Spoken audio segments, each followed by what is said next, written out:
In today's video, I am going to teach you how to create a folder in Notion. Notion doesn't use traditional folders like your computer does, but the idea is the same. You make a main page that acts like a container, and then you place subpages inside it. This gives you a clean, flexible structure for projects, clients, or any collection of related notes and documents.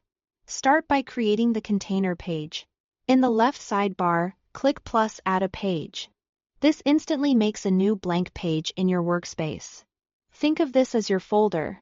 Give it a clear, descriptive name, something like project, folder, or the name of your team or topic. A good name makes it obvious what belongs inside and helps you find it quickly later. Now open that new page. Inside, you'll create your first subpage. The fastest way is to use Notion/command. Type pages and press enter. That creates a subpage within your container. This is the Notion equivalent of adding a file or a nested folder. You'll see it appear right away, and it lives under your main page. Keeping everything neatly grouped. Name this subpage and add your content.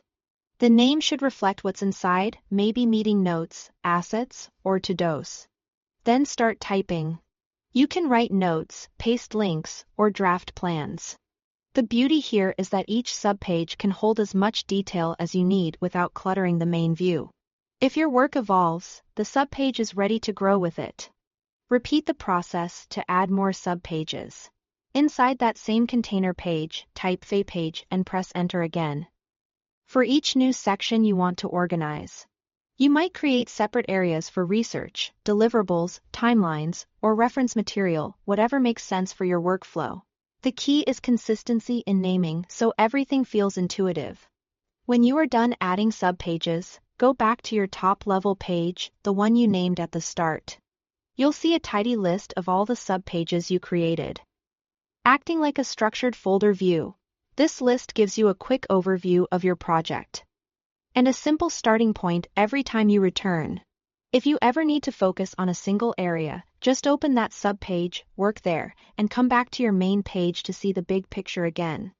That's all it takes to create a folder-like structure in Notion. A container page, subpages made with /page, and clear names for easy navigation. Thanks for watching.